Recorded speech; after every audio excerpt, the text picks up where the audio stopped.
As you are aware, for 1 year, we refrained from commenting on the activities of Governor Peter Mbah's government because as major stakeholders in the Enugu project, we earnestly pray and hope that every government in Enugu state will succeed, as the success would be of immense benefit to the citizens and generations unborn.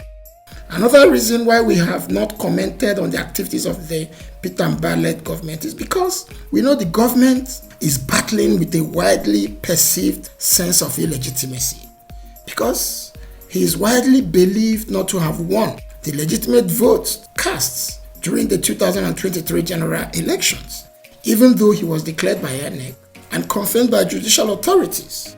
So we do not want to exacerbate the tension.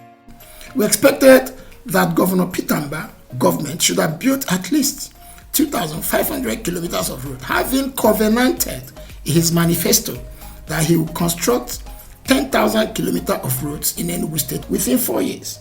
With this windfall, we believe that Governor Peter Mbah ought to have completed provision of water in Enugu, which he boasted he would complete in 180 days. It is pertinent to note that hundreds of existing public schools are lying in ruins and disrepair, yet Mbah is constructing his ill-conceived smart schools. In what? Smart schools that have no ventilation, smart schools that are just a big white elephant project, while hundreds of schools are in ruins. Our children go to school sitting on the floor in Enugu state. Governor Peter Mbah's administration has failed to enhance and equip our health institutions, urban and rural roads, and provision of state-of-the-art logistical support to security agencies, despite receiving this once-in-a-lifetime revenue. We should also remember that when Mbah prepared his revenue and made it public, he did not know that revenue would triple due to fuel subsidy removal. So he has no reason not to meet up with his much-touted development plans, as other states like Imo, Ebonyi, Abia are involved in massive infrastructural development. Governor Peter Mbah, his achievements is destroying people's properties, excessive taxation, and engaging in sophistry, engaging in casuistry, engaging in paralogism with intent to bamboozle the ignorant, hapless folks of Enugu state. What is called tax in Enugu has become extortion of sorts under the present administration, ranging from land rent, property tax, cost of lifting documents, tax of plots of land, sales tax, income tax, rates and levies, and the way and method and manner government goes about collecting these taxes is as brutal as it is oppressive, including forceful shutting down of businesses, employing thousands of people. This is a cake. Not only is it a cake, it is illegal and unlawful. Taxing peasants, small businesses on sales and purchases is contrary to the spirit of the Finance Act 2019. Section 38 exempts small businesses below 25 million turnover threshold from paying VAT. What Section 38 is saying is that any company or business whose turnover is below 25 million is exempted from paying VAT. What is VAT? VAT is value added tax. Basically, VAT is a sales consumption tax. So coming back from the back door to charge any forms of sale or purchase tax under any guise whatsoever is illegal, or to charge any levy or rates, no matter the guise, is completely illegal, it's unlawful, and should be challenged in courts. This act is arbitrary, is oppressive, and pure extortion. However, the state of emergency that has made us to break our silence is the wanton, the unbridled, the callous, and terrorist Gestapo-style destruction of private properties and businesses with reckless impunity. This destruction included private motor parks, private motor loading bays, warehouses, a burgeoning industrial cluster of over 200 palm kernel processing plants, which happens to be the biggest supplier of PKO in the entire eastern region. This area houses recycling companies that processes waste to wealth finished products. This is a private initiative that's grown into big businesses, employing thousands of people directly and many more indirectly. All the wastes that is being collected all over Enugu goes there for processing. All over Enugu and outside Enugu. This same place he destroyed houses 10 chemical producing companies. This axis of Osisatek, Holy Ghost, Red Cross axis houses the biggest warehouses built in the 60s and 50s by UTC, SUA. This used to be the headquarters where Peugeot, all these were sold. In fact, the warehouses is here are where all goods, or 90% of the goods sold in Ogbete market, are warehoused. This is where we had Chris Chemist, which predates the creation of Enugu State. Maduka and Sons Limited, their shops and shop complexes are there. The Mbah family, properties, Farmer Associates, Huggins Engineering Company, Dizzy Oil, FCMB, EcoBank, Onisha South, Eastern Mass Transit, Chisco Mass Transit, Romchi Mass Transit, Oha Community Microfinance Bank, and over 300 shops were all destroyed, and their businesses also collapsed. Even buildings and the educational materials of Osisatek Polytechnic. Osisatek is the biggest and foremost privately owned polytechnic in Enugu State. Despite the fact that the owner, the highly respected Reverend Father Ede, obtained a court order stopping the demolition, the governor ignored the order and his bulldozers went ahead to level the school. There's nowhere in the world that government destroys educational institutions built by private citizens except in Enugu State. It's not done anywhere. Even the Red Cross building, which was built to house and accommodate almost 100 motherless babies, was pulled down, while some of the babies were still in the building with no alternative made for them. I want the Red Cross. I want to make a badge be ugweba. Imana ebe nwatakiri ugwu na-aga n'eze ka ọbara ha fee gbagbu ya. A negotiate ha. Enugu state government ha daanụ. Ihe a na-ekwu bụ kuriri ihe niile ejewe bụ ihe ha na-ekwu. Kuriri ihe niile ejewe, kuriri ihe niile ejewe. Katapila ashi go. In spite of the fact, as they later claimed, that the governor is the patron of the Red Cross, yet he couldn't make provision for them. While the children were lying in the bulldozers moved in, exposing them to shock. It is only a heartless government that will pull down a building where the motherless babies were sleeping without providing an alternative habitation for them. When I paid a visit to the site, some of the displaced traders alleged that not less than 10 persons died during the destruction of the people's property. I went to see somebody at orthopedic hospital, and I remember they brought in a man in a body bag, and he was bleeding profusely. And they said he later died at orthopedic hospital. I personally am an eyewitness to the death of one person. But when I went and paid an on-the-spot assessment of the destruction, the displaced traders, the displaced businessmen there, said that not less than 10 persons died. They also said that some weeks ago, a decomposing body was exhumed from the debris. So people were there, and you were destroying their buildings. Some were hit and killed by falling debris. Some collapsed. The man who had properties worth over 1 billion goods in his warehouse, he came, saw it, his manager collapsed. Those properties worth over 1 billion were completely looted. They were completely looted. As they were destroying these properties and businesses, scavengers moved in and began to loot in broad daylight goods stored in these warehouses. The training school of the Civil Engineering Department of the Nigerian Railway Corporation, alongside 10 three-bedroom flats that railway workers and some retirees were living, that was built in 1940s, was also destroyed. Offices, workshops, and quarters were demolished. The railway earlier stated that over 21 billion naira worth of properties and equipments were lost by the railways alone in this demolition. It is pertinent to note that Governor Mbah is yet to construct any public building, yet he is destroying those built by private citizens. And all these buildings he destroyed had government permits. And he has to understand that the claim government is making of CFO is completely irrelevant. Case law in Nigeria, the courts have held that title is title. Whether it is title title given by railways, whether it's a title, once you have title, you have ownership to property, which should be protected by the government. And when the government becomes the predator, you resort to court. The courts owe it as a duty to protect individuals from this type of impunity. The demolition is another veiled land grab scheme in disguise, characteristics of the ruling PDP hegemony.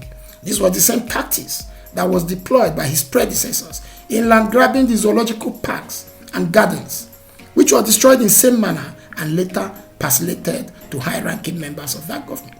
In fact, the present governor lives in the same zoo estate that was land grabbed and parcellated to all of them. Same tactics was used to take over the biggest golf course, which land was also land grabbed.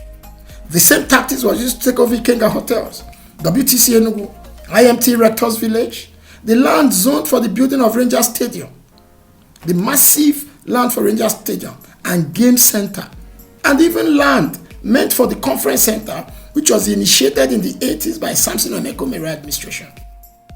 This was the same tactics used to take over all ventilation spots, all amusement parks, all open spaces in Enugu. All have been land grabbed. And it's sad because these are heritage sites inherited from the Eastern Regional Government and belongs to all Igbos. As Enugu couldn't have had all these iconic heritage sites if it was not a regional capital. This is the problem we have had with the People's Democratic Party in Enugu State right from time. It seems land grabbing is the most fundamental and primary objective of state policy. For them, the same PDP destroyed and degraded the highly valuable government reserved area GRA through carve-outs today. Destroy everything we have. Everything. They destroy our shop. God don't kill us here. I pay 1 million for my shop. It finish me. No problem kill me. I'm going down. Ina na ifuno yobu na atafu di area. Mana yemma kwa na yobu na emekwara ai. Odo kwa mana ai kwuna nwe toro nwoke a vote. Yotago ai kwucha na anwu obekwa chuputakwa ai na anwu. So no bia do kwa mu personally mma o. Yotago if you go to wedding na ai ni na ai na atafu na. No nobody. I won't toria vote. Tachari afu koria na anwu memiri ama ai. Obekwa chuputakwa ai na anwu. Mana won ebo provide ai. Yotago oita ya afu. Ai bi dokwa from square one. Yotago nso badiro. Mana o Chineke na makwa. O chekwa nketa. Echi agadikwa. No investor will invest in a state where this kind of demolition takes place every so often. No investor will invest in a state where property rights, where land titles are disrespected by the governor. No investor invest in a state where recreation centers, ventilation points, amusement parks, heritage sites are turned into private housing estates. What have they not done? Look at Polo Field. A former recreation ground was given to ShopRite because of business interest of those in government. Meanwhile, they could have given ShopRite another space, another land, sited it elsewhere. Wherever ShopRite had gone to, development would have gone with ShopRite. Today, there is no recreation center in the entire Enugu that used to boast of 13 recreation centers, amusement parks, many ventilation spots, placed strategically in every layout that used to ventilate and oxygenate Enugu, because Enugu was planned as a millennium city. These are parts of the components that make up a millennium city. Enugu is the only city in Nigeria that has ventilation spots, amusement parks, open spaces that were managed by government. But these PDP successive governors have completely turned it into their private properties. It is important to note that part of modern urban renewal principles and practices is that whenever human, economic, and living development catches up with a major market or transport hub, such markets and hubs are relocated to the outskirts of the city. It may be necessary to inform us all here that the present main market was sited at its present site by colonial authorities in 1929 because where its present site was also the outskirts of Enugu in those days. Enugu in those days was only Asata, Ogui, Uwani. There was no Atra layout, there was no New Haven, there was no Independence layout. So the entire Enugu was the outskirts to Enugu. And that's where you had the warehouses, where you had the market. The market was known as Afiogigi. But in 1975, between 75 and 77, the then government decided to rebuild, to pull it down and rebuild it. What did they do? They provided an alternative site at New Market, where we call New Market. They called it the Relief Market and built it up, prepared it, and moved over 20,000 traders to that site. Nobody's property was destroyed. This is as far back as 1975. Nobody lost his business. What they did was that they moved them. And this was a military government. The government moved them to the New Market Relief Market. It was a military government. Even the civilian government of Jingobodo continued to support the movement, relocation, and completed the main market sometime in 1981 under the government of Senator Jingobodo. What did they do? Even then, it wasn't the government, it wasn't the state government, the old Anambra state that rebuilt main market. It was the Enugu local government. Enugu local government then was headed by Mr. James Abu, an indigenous of Nike. He was the one that rebuilt the market. He was the one that handled the relocation with the support of the state government. In fact, Enugu government was indebted. They had to take a loan from Union Bank to complete main market. The loan with interest rose to a value of 200 million, which was later paid off 20-something years later by successive local government chairmen. So, Enugu is already bursting with population explosion and traffic congestion, and urgently needs decongestion.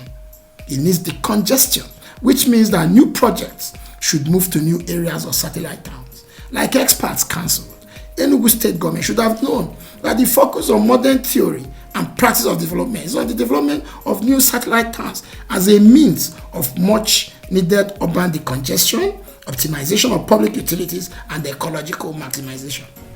It is inconceivable for anybody to leverage on an over 100-year-old colonial city, Enugu, to implement a prototype of Dubai transportation blueprint. Enugu had the best master plan in Nigeria, but successive PDP governments have continuously and consistently bastardized the master plan. This project, the Mega Park, is a poorly conceived project because it didn't take into consideration the principles of transit-oriented development, which is aimed at bringing all commercial activities, building public space together, and connecting them to a near excellent transit service to every part of the city. With this, if the principle of TOD had been implemented, the government would not even think of building the biggest transportation hub opposite the biggest markets and next door to the biggest Catholic church in the Enugu state, the Holy Ghost Cathedral. And down the road sits the Eastern Railway Terminal, which hosts the interchange of Enugu Maiduguri rail line, the Port Harcourt Abad rail line, the Enugu Makurdi rail line, which federal government is already rebuilding and has reached over 70% completion. When completed in about 2 years, it's going to lead to a high influx of goods, human and vehicular traffic, which will lead to bottlenecks. And with the siting of this mega park, there will be a calamitous traffic bottleneck. Calamitous traffic bottleneck. That is what Enugu should expect of unprecedented proportion. So the government consider that this project has no proper evacuation points for the heavy traffic they are attracting. Even now, the main market axis is a traffic bottleneck. Why? Because it houses over 20,000 traders who come to work with over 10,000 vehicles. Holy Ghost that is nearby, daily people go to morning mass, evening mass, go for wedding, counseling, hundreds of vehicles move in there. Then you come and bring another park where thousands of vehicles will come. Then tomorrow there will be an interchange. And where would that? The interchange, the Enugu railway terminal is not for Enugu, it's the Eastern interchange. That is where goods from Aba, Port Harcourt, Maiduguri, Makurdi are interchanged to move on to the next line, to wherever they're going to. You're going to see a flux of cows. influx of all kinds of goods that will come there. So how can Ogui Road sustain this pressure? Then you come and add a motor park, mega motor park that you brought from Lagos. So that means you want to also bring the Lagos chaotic traffic to Enugu. You are not happy with the chaotic traffic and calamitous proportion that is already going on in main market. You want to bring in Lagos traffic bottleneck so that Enugu citizens will suffer. They will suffer. They will spend hours and days on the road, going to market, going to church, going to the railway terminal, and going about their business. And the worst part of it is that main market now sits in the center of the city. So you can't go to the traffic in main market, affects Coal Camp, affects Uwari, affects GRA, affects New Layout, affects Achara Layout. Because this government has poor conception and is devoid of people who think outside the box. He has surrounded himself with unintelligent people who do not think outside the box. Or he is not consulting those he has put in place, because I can't imagine how a government that has grey matter in its head or in the head of his workers will conceive to bring a mega park on the same axis. So I don't know who proposed this ill-conceived mega motor park. Nevertheless, as a stakeholder in Enugu State, I want to offer solution.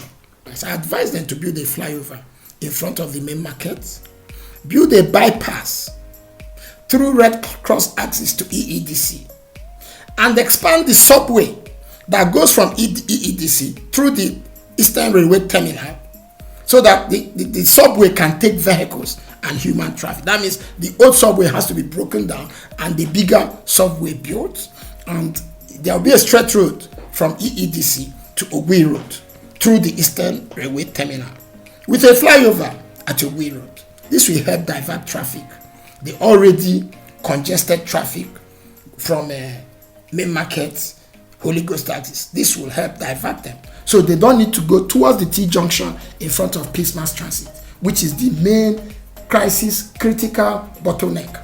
And that T-junction, if not for the development, a government should have put an express road there straight to main market so that it serves as an evacuation road. But this government is devoid of critical thinking and devoid of thinking outside the box. That's why he went on a destruction spree. So to ameliorate this situation, the only thing he can do is to abandon this project, and that is my advice. But if he insists on carrying on this project, he will continue to demolish houses on Ogui Road in order to provide an evacuation point. Because there's no way those places, the vehicle he's trying to attract, the traffic he's going to attract, will be able to be evacuated. So, Governor Peter Mbah's poorly conceived mega project signposts shallow intellectual approach and lazy, or rather lack of strategic thinking and planning, which is veiled in Yahoo sophistry, based in complete Yahoo sophistry. Talking of ambitious projects that you cannot localize here, and even when localized, at what cost. So this project will lead to congestion, like I said. The intellectual emptiness of this government is reflected basically in this ill-conceived project, like most other projects that seeks to epishly imitate other landmark projects by other governments. And in this instant case, the Lagos State government. The Lagos State transport hubs, for your information, are well thought out projects that conform to all the principles of transit-oriented development.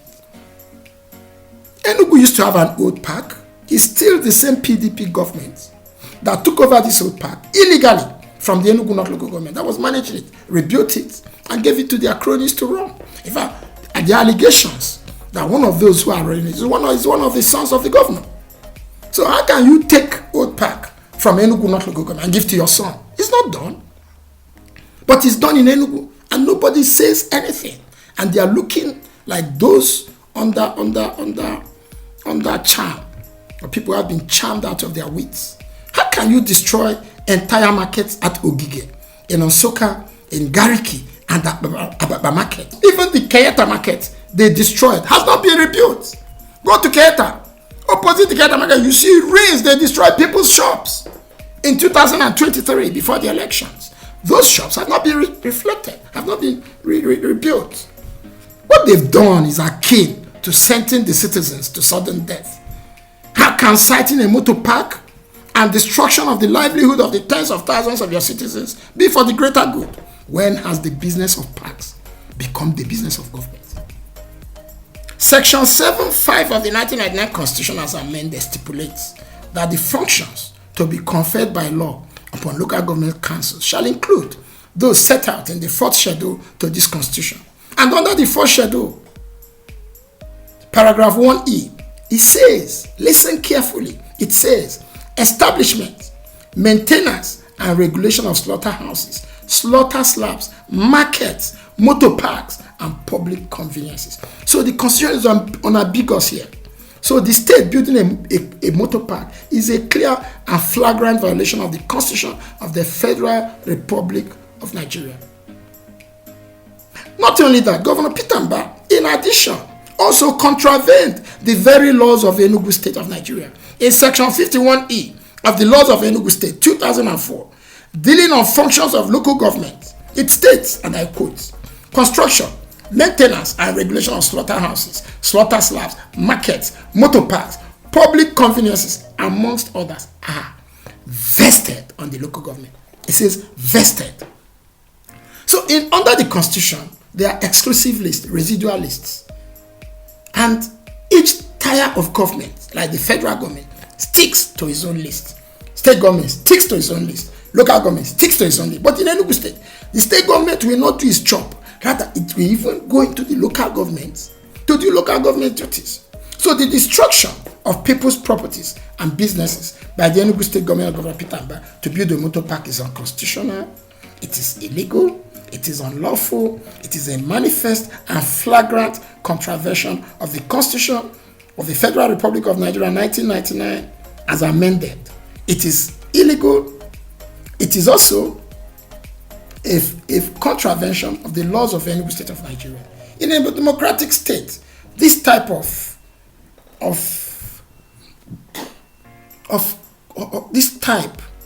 contravention, of willful contravention of the Constitution, is a ground for impeachment.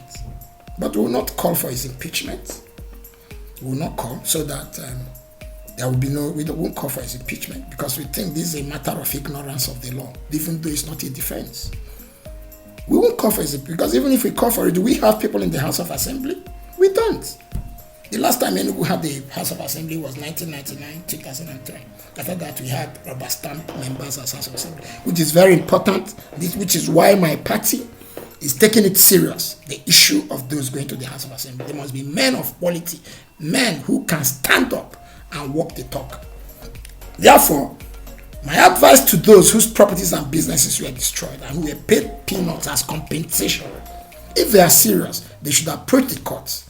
Get reputable valuers to give the proper value of their goods and properties, and also put a value on their lost businesses. The businesses they've lost from that day to the day they go to court, to the day the courts grant them judgment. They should have an idea of their lost businesses backed up by their books. They should keep their books, tender it in court. This is the value of profit I make that Peter Mbah took away from me. And go to court, get good lawyers. It is very, very important and very important that this reckless impunity is challenged by all patriotic sons of Igbo land. So we can stop the governors of Enugu State from predating on people's lands, properties, and business. So my party on its own, we're going to give legal support to anybody who is interested in going to court for remedy and redress. We'll give you support. We are building a team of lawyers who would liaise with those whose properties have been destroyed. Forget whether they paid you compensation. They are making arguments of compensation is neither here nor there. Because how can you give somebody whose goods destroyed were worth 1.1 billion and you give him 70 million? Is that compensatory? There's no compensation. How can you give somebody whose goods, whose properties destroyed were worth 150 million and you give him 4 million? You give some 1 million Those who lost 100 and something million. No. That is Mr. Peter Mbah is taking this joke too far. This joke is taking it too far by even making a mockery of the compensation and publishing it. They are taking this joke too far. People say that when play passes the elbow, it becomes another thing. This thing has become another thing. It's a joke taken too far.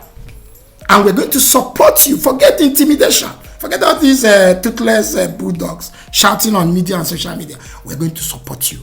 And we will support you. And we're going to take this matter to the highest authority in Nigeria. We're going to go to the National Assembly and prevail on them to set up a public inquiry on Enugu State. Because what has happened in Enugu, the laws of the country gives the National Assembly powers to take over any state where the laws of the land has been flagrantly disrespected, flagrantly contravened, like in the present case in Enugu, where a governor just rose in tax, destroys 300 houses, goes to another part, destroys 200 shops, goes to Nsukka, destroys over close to 1,000 shops, goes to Gariki, destroys over 400 shops, and nothing is done. And he's still talking about destroying more. That is part of his modernization. This man does not have a property to his name in Enugu, and he's destroying all properties people built before he was born, before he ever entered government. Before government, did he have any property? As of 2004, when he became chief of staff, did he have any property to his name? Did he have any ongoing business to his name? And people, businesses that they labored for years, you just come and destroy them because you're governor. In Enugu State, a former governor went and destroyed the home of a senator, saving senator. What happened? One of the religious fathers of the Anglican Church went there, took over the land and built a church there. So how can God answer such prayers prayed in that church that was forcibly taken from a man? His own house, allocated to him by government, was broken down by a former governor. And everybody kept quiet. And this man has come now. He's destroying businesses with impunity, making also fallacious claims, substantiating it with a lot of falsehood and propaganda. Private promoters of parks have done better than any one government had ever done. Look at what Peace International is doing. Look at Rumchi. These are Enugu State's owned private motor companies. Rather than supporting them to establish more parks, government is coming into the business of park. After park, this governor will get into business of wheelbarrow pushing. While Akwa Ibom State government has floated an airline, our own is talking of motor park, loading of passenger. I humbly urge Governor Mbah, on behalf of the downtrodden, not to demolish other planned areas, parks and markets marked for demolition. I urge him as a lawyer, as a fellow lawyer, to uphold the Constitution and the laws. Even if he was misguided, he should stand up for the law. As a lawyer, he should appreciate the fact that they've done an illegal act and stop further acts of illegality. Government must carry out cost-benefit analysis before embarking on any destructive project, if indeed it's for the people. Finally, I wish to appeal to those whose properties and homes have been destroyed, not to be frustrated to the extent of taking the laws into your hands. There's always a legal option, which will also make sure make sure the true value of your destruction is paid by the government, because it's an illegal action. Because it's an illegal action, the government must pay. We know that after this press conference, the government will unleash its social media Rottweilers who go after critical voices in Enugu State, who try to demonize the opposition and personalize the issue. We have not personalized any issue here. We have addressed issues. We would like them to answer the issues one by one, not to demonize anybody, calling him a madman, a hungry man, a crazy man. It's not the issue. Whether the speaker is mad, whether the speaker is crazy, whether the speaker is hungry is not the issue. The issue is that the government has done an illegal act. The governor wants to do a project that's completely ill-conceived, a project that has brought more harm than good to the people. So whatever they say will not deter us from courageously and fearlessly voicing out our concerns. For the man dies in him that keeps silent in the face of tyranny and impunity. Enugu State is certainly bigger than any one individual. Thank you. Thank you. My name is the Honorable Barrister UGOCHUKWU AGBALLAH, the State Chairman of the All Progressive Congress Enugu, the party that is providing the alternative in the spirit of opposition in governance.